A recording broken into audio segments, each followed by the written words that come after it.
केंद्रीय गृह मंत्री अमित शाह तेलंगाना के दौरे पर हैं। शनिवार को उन्होंने एक रैली को संबोधित किया और फिर प्रेस कॉन्फ्रेंस की। अमित शाह ने दावा किया कि इस बार बीजेपी तेलंगाना में 10 से ज्यादा सीटें जीतेगी।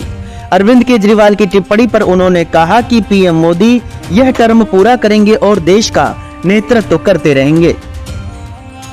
अरविंद केजरीवाल की टिप्पणी को लेकर सवाल पर अमित शाह ने कहा, देखिए, मैं अरविंद केजरीवाल एंड कंपनी और पूरे इंडी अलायंस को कहना चाहता हूं कि मोदी जी 75 साल के हो जाएं, इससे आपको आनंदित होने की जरूरत नहीं है। यह भारतीय जनता पार्टी के संविधान में कहीं नहीं लिखा है। मोदी जी ही यह टर्म पूरी करेंगे और मोदी जी ही आगे देश का नेतृत्व करते रहेंगे। इसमें बीजेपी में कोई कंफ्यूजन नहीं है। केजरीवाल ने शनिवार को आम आदमी पार्टी कार्यालय पर प्रेस कॉन्फ्रेंस को संबोधित करते हुए कहा था कि मोदी जी अगले 17 सितंबर को 75 साल के हो रहे हैं। 2014 में मोदी जी ने रूल बनाया था कि बीजेपी के अंदर जो भी 75 वर्ष का होगा उसे रिटायर कर दिया जाएगा। सबसे पहले लालकृष्ण आडवाणी जी को रिटायर किया, फिर मुरली मनोहर जोशी, सुमित्रा महाजन, यशवंत सिन्हा को रिटायर किया गया। उन्होंने कहा, अब मोदी जी अगले साल 17 सितंबर को रिटायर होने वाले हैं। मैं बीजेपी से पूछना चाहता हूं कि आपका प्रधानमंत्री का दावेदार कौन है। उन्होंने कहा, अगर इनकी सरकार बनी तो पहले अगले 2 महीने में योगी जी को निपटाएंगे, उसके बाद मोदी जी के सबसे खास अमित शाह जी को प्रधानमंत्री बनाएंगे। केजरीवाल ने कहा कि मोदी जी अपने लिए नहीं, अमित शाह के लिए वोट मांग रहे हैं। वहीं बीजेपी अध्यक्ष जेपी नड्डा ने शनिवार को कहा, केजरीवाल और पूरा इंडी गठबंधन चुनाव में विफलता का एहसास कर बौखला गए हैं। देश को भटकाना और भ्रमित करना ही इनका उद्देश्य है। पूर्व से पश्चिम, उत्तर से दक्षिण, हर तरफ मोदी जी को जनता का प्रचंड आशीर्वाद मिल रहा है। प्रधानमंत्री जी के सामने ना तो इनके पास कोई नीति है, ना ही कोई कार्यक्रम है।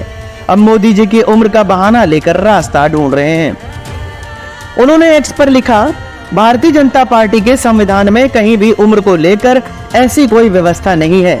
जनता जानती है मोदी जी का कण कण और क्षण क्षण भारत माता की सेवा के लिए समर्पित है। मोदी जी के नेतृत्व में विकसित भारत की परिकल्पना साकार हो रही है और अगले 5 वर्षों के कार्यकाल में मोदी जी देश को नए शिखर पर ले जाएंगे। विपक्ष खुश ना हो, कोई मुगालता ना पाले, मोदी जी हमारे नेता हैं और आगे भी हमारा नेतृत्व करते रहेंगे। इंडी गठबंधन और बेल पर जेल से बाहर आया नेता भी जानता है कि आएगा तो मोदी ही, रहेगा तो मोदी ही, भारत को मजबूत बनाएगा तो मोदी ही। केजरीवाल की अंतरिम जमानत के सवाल पर उन्होंने कहा, मैं एक बात स्पष्ट करना चाहता हूं कि सुप्रीम कोर्ट ने इन्हें यानी अरविंद केजरीवाल को अंतरिम जमानत सिर्फ और सिर्फ चुनाव प्रचार के लिए दी है।